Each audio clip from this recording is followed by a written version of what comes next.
Major news, the announcement comes following a lot of speculation in recent days. There are still questions on what a future Will Wade coaching staff will look like and if anyone will jump ship from North Carolina State to join him. Louisiana Attorney General Liz Murrell's criminal case in Orleans Parish now on hold. The Louisiana Supreme Court issued a stay today after Murrell was indicted by an Orleans Parish grand jury. The building behind me is about to undergo a major transformation, and it comes at the right time. Baton Rouge has several cancer care resources, but the state of Louisiana has some of the highest rates of cancer in the country. And I also want to point this out, the chief saying at one point, again, this is not a random act. This was a fight between two groups of people that unraveled. Innocent victims got caught in the crossfire. We are clarifying that. We are following some breaking news. The House of Representatives passing a measure that would extend expired Affordable Care Act subsidies for 3 years.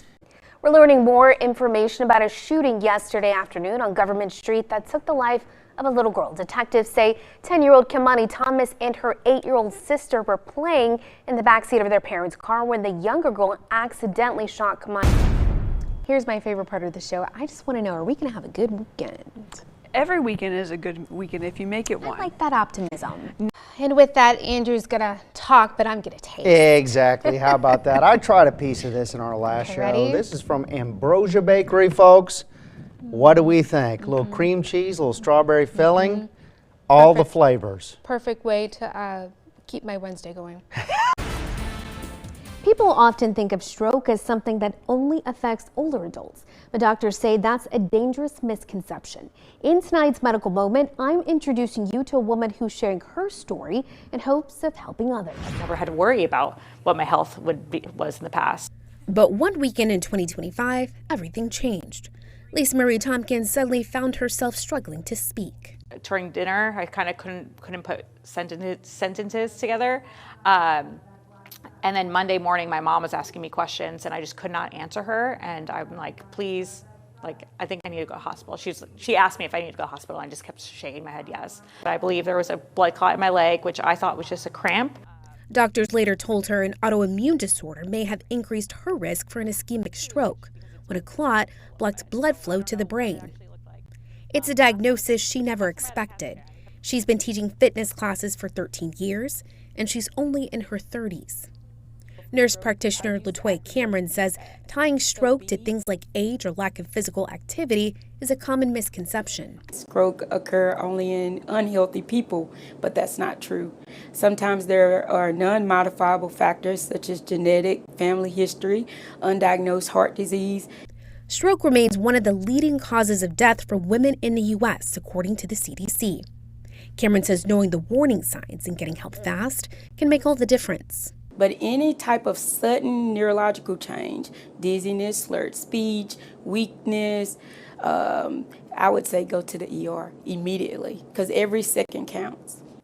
For me, it's not, I would love to hit the ground running, but I have had small steps throughout this journey.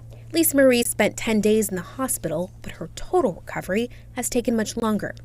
Months later, she's back in the gym. And today, you'd hardly know she'd ever had a stroke. Can't prevent a lot of things, but just go out and go to your doctors and go check. Now for a story you may have heard about. The community rallying around one of their own after a serious accident on the interstate between Texas and Louisiana just a few days ago. LSU student Sienna Armstrong's parents told me her recovery is a miracle. Here's a snapshot of her story. Take a look. He calls the hospital, no answer, but then immediately the hospital calls him. And so we were told that she was not responsive. However, she was stable. Chase and Sasha Marrier remember the panic they felt after receiving a call no parent ever wants to get. As to why it happened, all the raw emotions that any parents would feel. A usually uneventful trip back to LSU from their home in Texas took a frightening turn after Sienna's car spun out on the interstate. And you're trying to cling on to any kind of positive out of it, so for us at the moment was that she was alive. Sienna was wearing her seatbelt, but the airbag never deployed. The accident causing severe fractures to her face. Honestly, just have seen God's hand in this since day one. We can feel and we know in our hearts that He is in control, and that alone is very comforting. Days later, Faith is steering the family forward as Sienna recovers at a hospital in Shreveport. Her first major surgery already in the rearview mirror. Whatever you see is literally her. That's what you get. Like, she's phenomenal. Meanwhile, as you've probably noticed, Sienna is an LSU Tiger girl.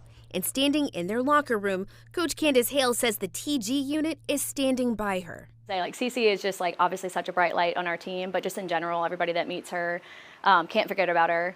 She definitely has such an infectious personality. Her smile is so contagious, and so we just obviously can't wait to have her back. It maybe was a freak accident as to why it happened, but just really her testimony and then her coming back, the 2.0 version of her, hitting that dance floor again. Everyone is hoping Cece will be back in formation soon. For now, there are small victories making a big impact day by day, starting with a major turning point just hours after the accident. In this video, you can see Sienna flexing her fingers and a surprise. Oh my God, okay. And we asked her to wave. She kind of does like one of these, and then she just switches it into like a peace sign, just like saying what's up. Yeah. Which that was everything. That was everything for me.